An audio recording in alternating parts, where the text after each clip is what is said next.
आदरणीय chairman sir, बहुत बहुत धन्यवाद। आदरणीय वित्त मंत्री निर्मला सीतारमण जी ने जो वित्त संकल्प अपने सामने रखा उसके ऊपर अपने विचार प्रकट करने के लिए मैं खड़ा हूँ।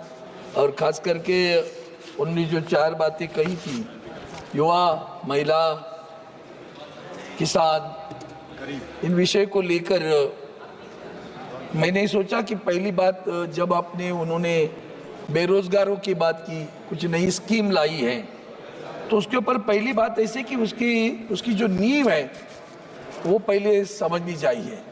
नींव ऐसी है सर कि आज हमारे पास Centre for Monitoring Indian Economy Private Limited है। उन्होंने जो अपने सामने जो वास्तविकता सादर की है वो है एम्प्लॉयमेंट रेशियो राइजेस टू 9.2% इन जून 24। पिछले महीने में 9.2% हमारे पास बेरोजगारी है। और इसमें भी उन्होंने ये कहा कि रूरल एम्प्लॉयमेंट अगर रेट देखेंगे तो 9.3% है। अब ऐसी स्थिति में ILO Indian International Labour Organization का कि 83% लोग हमारे पास बेरोजगार है, जॉबलेस है। अब ऐसी स्थिति में हम जो बजट यहाँ रख रहे हैं तो हम अपेक्षा क्या करते हैं कि सबसे बड़ा अगर किसी पर असर पड़ता है तो युवा है, महिला है, किसान है। और ऐसी स्थिति में युवा, क्योंकि हम कहते हैं कि हमारा देश युवाओं का देश है, अब युवाओं के देश में युवा बेरोजगार है। और उसकी अगर आगे आप जाके देखेंगे तो पीरियोडिक लेबर फोर्स जो सर्वे ये सरकार की करती है, वो कहते हैं कुछ नहीं पाई, वो उनका जो रवैया है, जो तरीका है वो परसेंटेज निकालने का, वो गलत है। वो कहते हैं सिर्फ 5.2 वो रेट देते हैं ऐसे अनएम्प्लॉयमेंट रेट। और उसका अर्बन एरिया के साथ में जो पिछले 3 वर्षों में उन्होंने बताया कि 2020-21 में रूरल में 3.3, अर्बन में 6.7।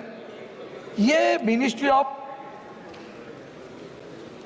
Of survey and programme implementation जो है हमारे पास स्टैटिस्टिक्स डिपार्टमेंट की, उनका unemployment rate on usual status of persons of age 15 years and above in both rural and urban area along with last 3 years is 3.3 to 6.7, 21-22 rural 3.2, urban 6.3 और 22-23 में 2.4, 5.4। अभी इसका इंडिकेटर क्या है? जब ILO कहती है 83% है, ये इस तरह से रिपोर्ट देकर हमारे देश को भ्रम पैदा करना चाहते हैं। अब इसमें सबसे बड़ी बात है कि share of educated youth among all unemployed people also increase from 54.2 in 2000 to 65.7 in 2022। और ये खास करके अगर आप देखेंगे कि युवा इतने बेरोजगार हैं सर, मुझे इसमें मैंने जानबूझकर पहले न्यू डाली कि हम क्या करना चाहते हैं, कौन सी स्कीम लाई हो आपने।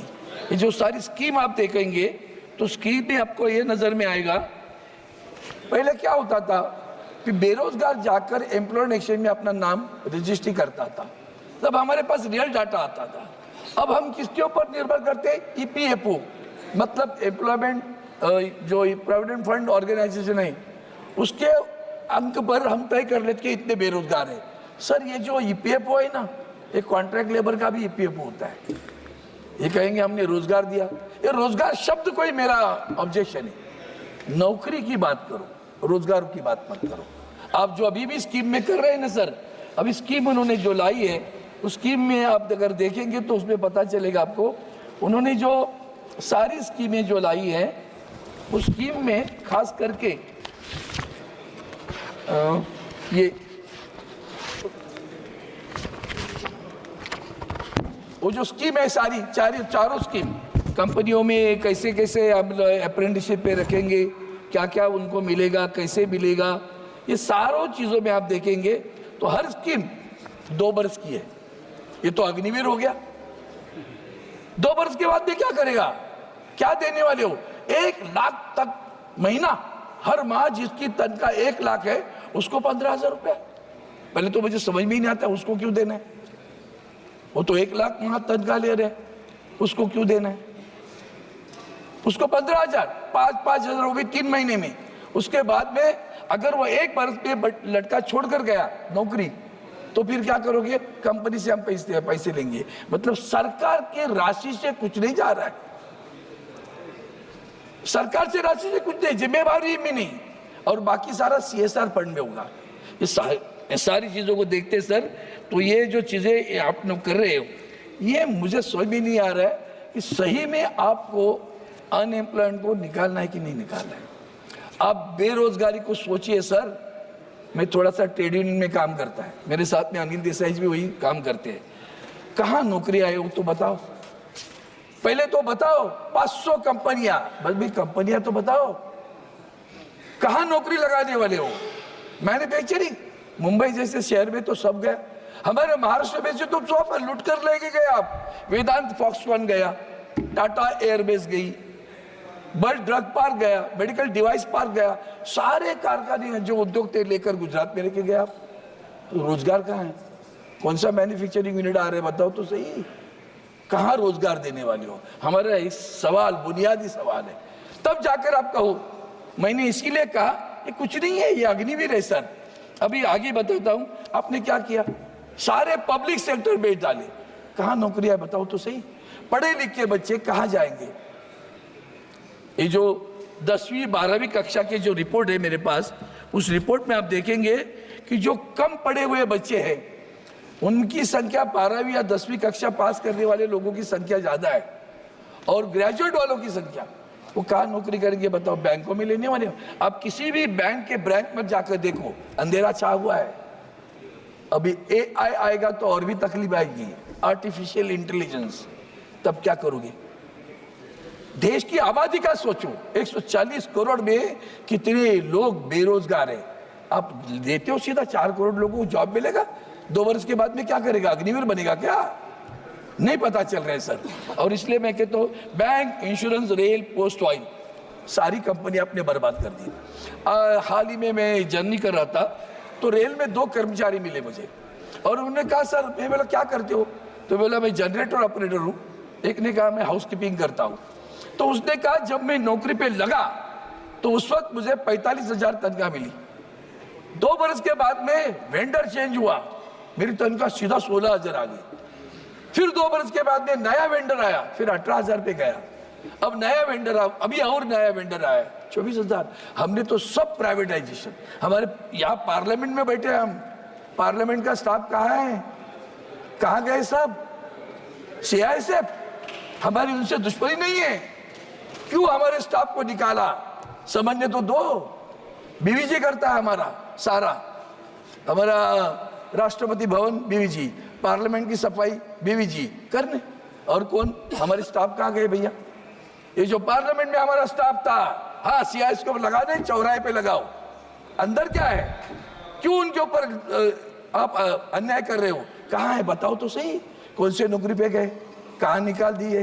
किसने निकाला? किसने निर्णय लिया? 25-25, 30-30 साल जिन्होंने अपनी जान प्राण न्योछावर किए इस पार्लियामेंट को रक्षा के लिए, जिन्होंने प्राण न्योछावर किए, वो CISF वाले नहीं थे सर, वो हमारे कर्मचारी थे। सबको हटाया आपने मन मर्जी। मोदी साहब है तो मुमकिन है, निकाल दिया आपने। वो अपनी नोकिया कंपनी मद्रास में एक दिन में मन में आया बंद कर दी। 40,000 लोग कहां जाएंगे नहीं पता। हम बता रहे नया, जो बंद हो रहा है कौन बताएगा? आज हमारे ऑटोमोबाइल टेक्नोलॉजी में इलेक्ट्रिक व्हीकल्स आ गई। सर हमारी जो पहली पुरानी डीजल पेट्रोल इंजन की व्हीकल थी, तो उसके लिए एंसिलरी बहुत सारे मूविंग पार्ट्स है उसमें।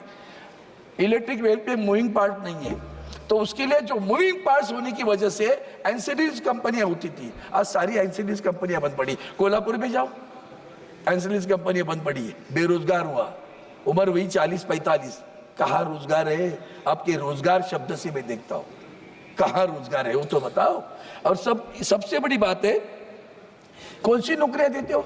आपके कानून इस देश में रोजगारों के लिए, नौकरियों वाले काम करने वालों के, मजदूरों के लिए क्या कानून बनाए सर हमने?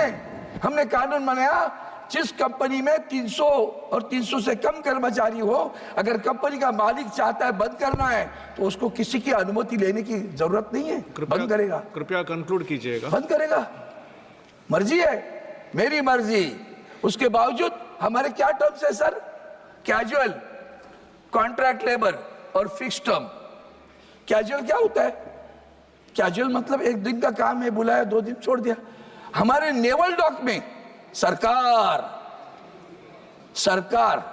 नेवल डॉक में, मुझे पिछले हफ्ते लोग मिलने आए, 25 बरस सर कैजुअल एम्प्लॉइज, 25 बरस कंटिन्यूस सर्विस, ब्रेक नहीं है, 25 बरस कंटिन्यूस सर्विस करते हैं कैजुअल एम्प्लॉइज करके नेवल डॉकयार्ड में। ये तरीका है। मैंने रक्षा मंत्री को पत्र लिखा, मैंने वेस्टर्न कमांड को पत्र लिखा। पत्र लिखने के बाद क्या हुआ सर?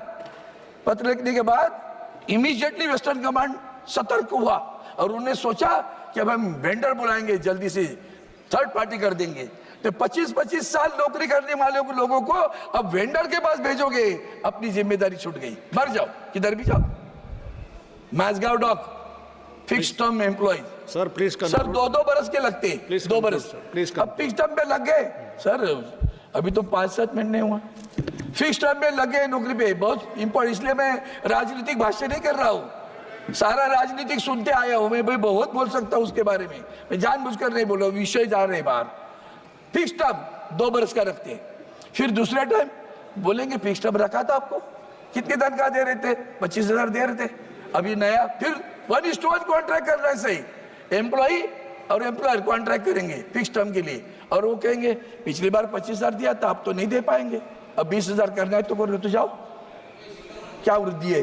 फिक्स टर्म 7-7 बार fix term. Mazagon dock government PSU 14-14 साल लोग काम कर रहे हैं। एक्सिस बैंक, मैं नाम लेकर जानबूझकर बोल रहा हूँ, ठीक, लोग 10 बरस काम किए, तनख्वाह नहीं बढ़ रही सर।